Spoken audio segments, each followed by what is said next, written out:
मेरा नाम है Mani and now I react to the videos.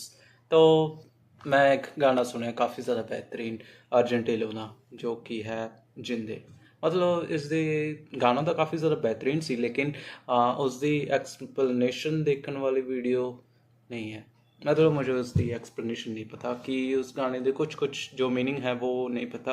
तो रिसेंटली मैंने एक वीडियो मिली जो कि उसਨੂੰ एक्सप्लेन कर रहा है, तो मैंने सोचा कि साथ में देखेंगे, काफ़ी ज़्यादा मज़ा आएगा। तो एक्सप्लेन करने वाले के चैनल का नाम है ईस्टर्न पंजाबी। साथ में देखें, मज़ा आएगा। और वीडियो का लिंक नीचे मैं डिस्क्रिप्शन में पा दूंगा, तो वो ज़रूर चेकआउट करना है। ठीक है, तो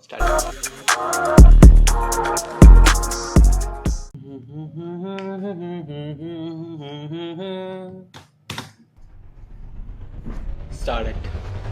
पंजाब के जेनजी को हिस्ट्री और कल्चर के साथ जोड़ने का काम ना अर्जेंटिनो बहुत अच्छी तरह से कर रहे हैं, क्योंकि वो अपने हर एक गाने में कहीं ना कहीं हिस्ट्री और कल्चर की बात कर ही देते हैं। जैसे इस गाने की बात करें तो ये गाना 50 साल पहले लिखा गया था शिव कुमार बटालवी जी की तरफ से। अब यही गाना नहीं, अर्जेंटिनो पहले एक और भी गाना गा चुके हैं जो है थब्बा को जुल्फा वाले। इसकी जो हुक लाइन है वो शिव कुमार बटालवी जी लिख चुके हैं। इसके अलावा ये जो गाना है जिंदे मेरिए, इसको आज से पहले जगमोहन कौर गा चुकी हैं।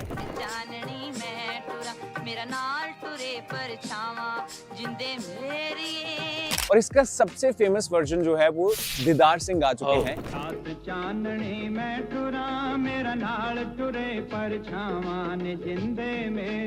तो चलिए इस प्यारे से गाने का ब्रेकडाउन शुरू करते हैं।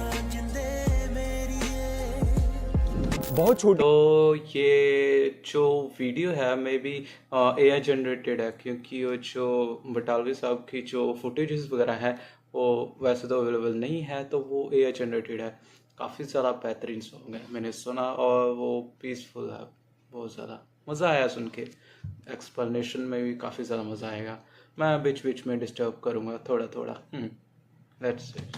सी कविता है ये, और लिखी गई थी आज से 50 साल पहले। तो आपको ना पंजाबी के थोड़े से डिफरेंट वर्ड्स देखने को मिलेंगे जो शायद आपने आम नॉर्मल बातचीत की भाषा में नहीं सुने होंगे, क्योंकि समय के साथ वर्ड्स चेंज हो जाते हैं और बहुत ठेठ वर्ड्स जो हैं वो तो वैसे भी पंजाबी भाषा में से भी अलोप होते जा रहे हैं। हम भी वो हिंदी पंजाबी इंग्लिश है मिक्सचर है वो यूज करते हैं। खैर उन चीजों के बारे में बात करेंगे।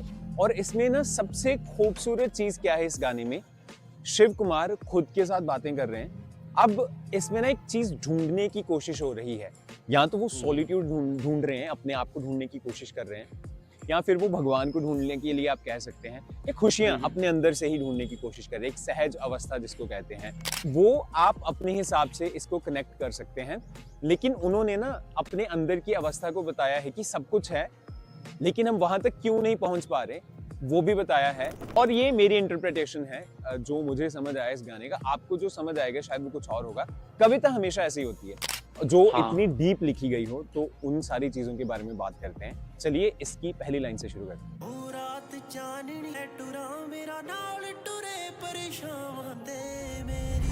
हो रात चांदनी मैं टुरा, मेरा नाल टुरे परछावां जिंदे मेरी। जिंद कहते हैं जिंदगी को, तो खुद को संबोधन करने के लिए, बुलाने के लिए कभी कभी हम जिंदे मेरी कह देते हैं। अपनी जान के साथ अपने आप से बातें हो रही हैं। वो कह रहे हैं रात चांदनी, कि चांदनी रात है, मैं टुरा। तो आपने नॉर्मली सुना होगा तुरा, त से, यहाँ पे उन्होंने यूज किया है वर्ड टुरा, ट से। तो ये बहुत पुराने समय में ये यूज होता था त की जगह पे, और आपको कई बुक्स में भी लिखा हुआ मिल जाएगा, लेकिन आम बोलचाल की भाषा में त ही रह गया है। हो सकता है पंजाब के कुछ एरियाज में अभी भी ये यूज होता हो। वो कह रहे हैं कि रात चांदनी रात है और मैं चल रहा हूं उसमें, और साथ में मेरी परछाई भी चल रही है। तो इसको अगर आप अपने अंदर की, आप क्योंकि अपने अंदर से सॉलिट्यूड ढूंढने की कोशिश कर रहे हैं, या कोई भी अच्छाई खुशी भगवान को ढूंढने की कोशिश कर रहे हैं, तो चांदनी जो है उसका मतलब ये है कि जिस जगह मैं जाना चाहता हूँ उस चीज का प्रकाश मेरे अंदर है, लेकिन मेरी परछाई भी मेरे साथ में है। हो गलिए गलिए चांदन सुते, मैं किस गलिए जावां। तो अगेन वो कह रहे हैं कि जो भी गली है, जिस भी गली की तरफ मैं देखता हूँ, हर गली में रोशनी है, कि वो जो रास्ते हैं ना वो साफ हैं, वो मुझे दिख रहे हैं कि हर हर रास्ते पे रोशनी है, वो मैं देख सकता हूँ, लेकिन मैं कंफ्यूज हूँ कि किस गली में जाऊँ। बेसिकली बात यह है कि मेरे अंदर बहुत सारे रास्ते हैं जो मुझे मेरी जो मंजिल है वहां तक ले पहुंचने में हेल्प कर सकते हैं, लेकिन मैं इतना कंफ्यूज हो गया हूँ, मुझे पता ही नहीं है कि मैं किस तरफ जाऊँ, और उस कंफ्यूजन का कारण क्या है वो आगे आपको पता चलेगा।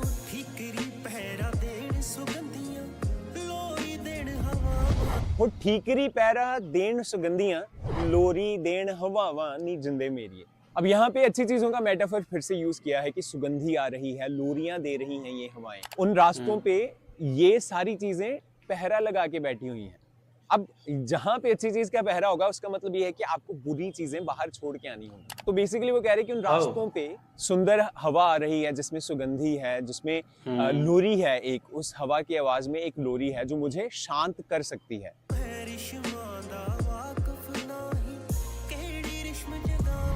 हो मैं रिश्मा नाल वाकिफ नहीं, केड़ी रिश्म जगावा। रिश्म कहते हैं जैसे सूरज की किरण होती है, वैसे चांद की जो किरणें होती हैं उनको किरणें नहीं कहते, उनको रिश्मे कहते हैं। उस चांदनी को, रेस को, मून रेस को रिश्मे कहते हैं। तो वो कह रहे हैं कि ये इतनी सुंदर रिश्मे हैं, इतना सुंदर प्रकाश तो है, लेकिन मैं बिल्कुल ही फेमिलियर नहीं हूं इनके साथ, मुझे पता ही नहीं है, वाकिफ ही नहीं हूं मैं इनके साथ, क्योंकि सारी जिंदगी कुछ और किया है, और वो क्या किया है वो आपको आगे जाके पता चलेगा। लेकिन वो कह रहे हैं मुझे पता ही नहीं है, इस रोशनी के बारे में कुछ नहीं पता, तो मैं डर रहा हूं कि कौन सी रस्म को पकड़ूं, कौन सा रास्ता फॉलो करूं। जे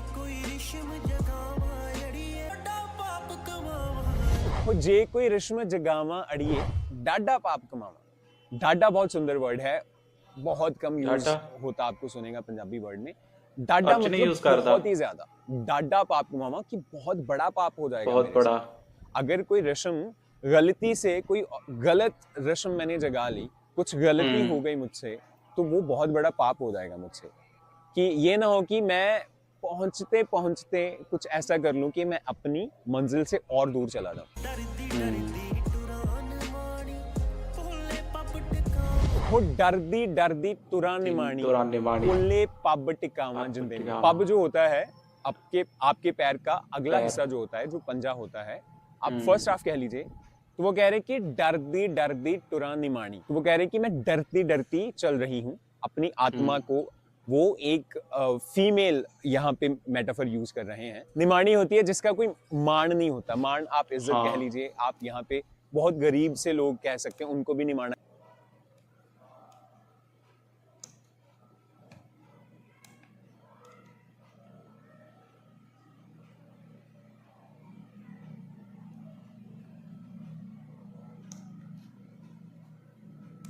निमाणी अनअवेयर को भी बोल सकते हैं, जिसको उस चीज़ के बारे में पता नहीं है।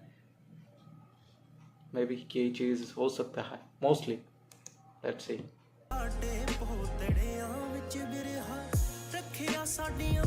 हो साडे पोतड़ियां विच बिरहा रखिया साडियां मावां। अब यहाँ पे बात हो रही है पोतड़े की और बिरहे की। पोतड़े क्या होते हैं, जैसे आजकल डाइपर्स आ गए, तो पहले कपड़ा बांध देते थे ना, उसको पोतड़ा कहते हैं। पोतड़े का जो संबंध है, जो कनेक्शन है, वो हमारे जन्म के साथ है, कि जब हम पैदा होते हैं तो तब से ही हमें बांधने शुरू हो जाते हैं। ये सबसे मेन लाइन है इस गाने की, इस कविता की, कि क्यों मैं वहां तक नहीं पहुंच पा रहा हूँ। कोई भी एक रस्म उठा के, कोई भी एक रास्ता, जितनी गलियां हैं जिसमें रोशनी है, वो क्यों नहीं चुन पा रहा हूँ, क्योंकि जन्म से ही हमने बिरहा, बिरहा कहते हैं विछोड़े को, तो उस बिरहा के साथ हमने जीवन बिताया है।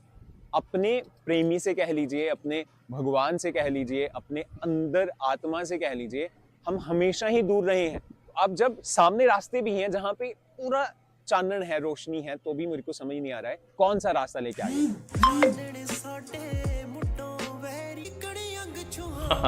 वो चानन साडे मुड्डों वैरी कीकण अंग छुहावा जिंदे मेरी। तो ये फैसला भी कर दिया कि क्योंकि सारी उम्र बिरहा के साथ बिताई है, तो मुड होता है जहां से किसी चीज की शुरुआत होती है। वो कह रहे मुड्डो, शुरू से ही चानन, रोशनी के साथ हमारा बैर रहा है। कीकण अंग छुहावा, तो अंग कहते हैं शरीर को। अंग वैसे एक बॉडी पार्ट होता है, लेकिन यहाँ पे अंग का मतलब है पूरा शरीर।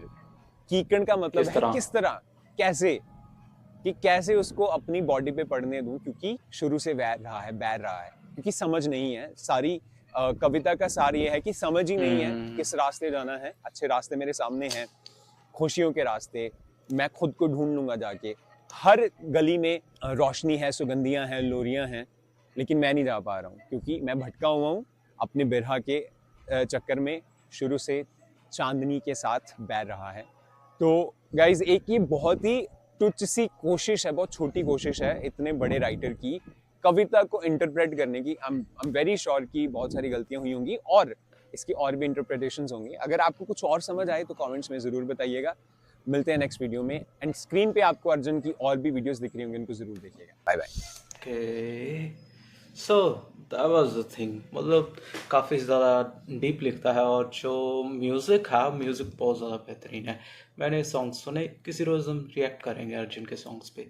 मतलब काफ़ी ज़्यादा बेहतरीन है। ये वाली वीडियो भी मुझे अच्छी लगी, पसंद आई। कुछ कुछ न्यू वर्ड सीखने को मिले। आपको पसंद आई तो लाइक कर देना, ठीक है। कोई एम नहीं है, लेकिन लाइक कर देना, ठीक है। और चैनल पे अगर नहीं हो तो सब्सक्राइब कर लेना, ठीक है। मिलते हैं जल्दी, तब तक के लिए बाय बाय।